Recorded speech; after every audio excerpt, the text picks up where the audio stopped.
Chapter 48 Interlude A Silence of a Different Kind. Bast sat in the Waystone Inn and tried to keep his hands motionless in his lap. He had counted 15 breaths since Kvothe had last spoken, and the innocent silence that had gathered like a clear pool around the three men was beginning to darken into a silence of a different kind. Bast took another breath, 16, and braced himself against the moment he feared would come. It would not be to Bast's credit to say that he was afraid of nothing, as only fools and priests are never afraid. But it is true that very few things unnerved him. Heights, for instance, he didn't care for very much, and the great summer storms that came through these parts that blackened the sky and tore up deep-rooted oaks made him feel uncomfortably small and helpless. But when you came down to it, nothing really frightened him. Not storms, not tall ladders, not even the Scrael. Bast was brave by being largely fearless. Nothing would turn him pale, or, if it did, he didn't stay pale for very long.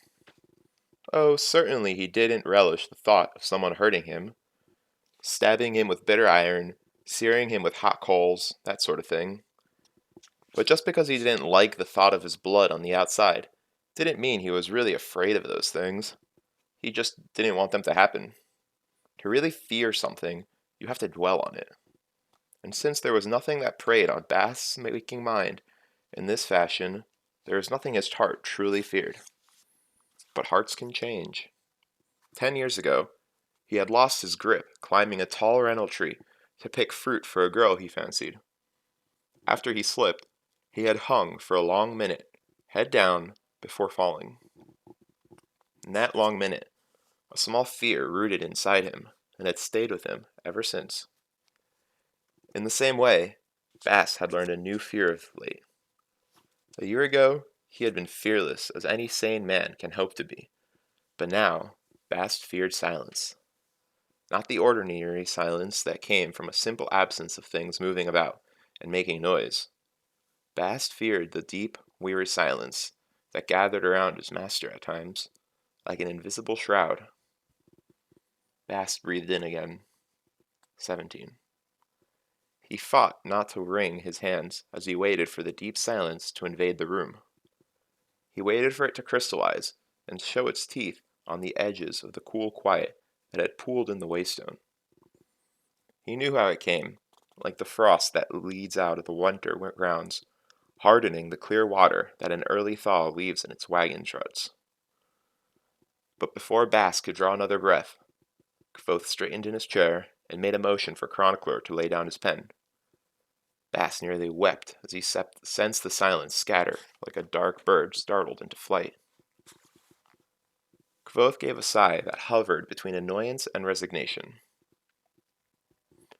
I will admit, he said, that I am not sure how to approach the next part of the story. Afraid to let the silence stretch for too long, Bast chirped. Why don't you simply talk about what is most important first? Then you can go back and touch on other things if you need to. As if it were as simple as that, Kvothe said sharply. What is most important? My magic or my music? My triumphs or my follies? Bast flushed a deep crimson and bit his lip. Kvothe let out his breath in a sudden rush. I'm sorry, Bast. It's good advice, as all of your seemingly inane advice turns out to be. He pushed his chair back from the table. But before we continue, the real world has certain calls on me that I can no longer ignore. If you will please excuse me for a moment.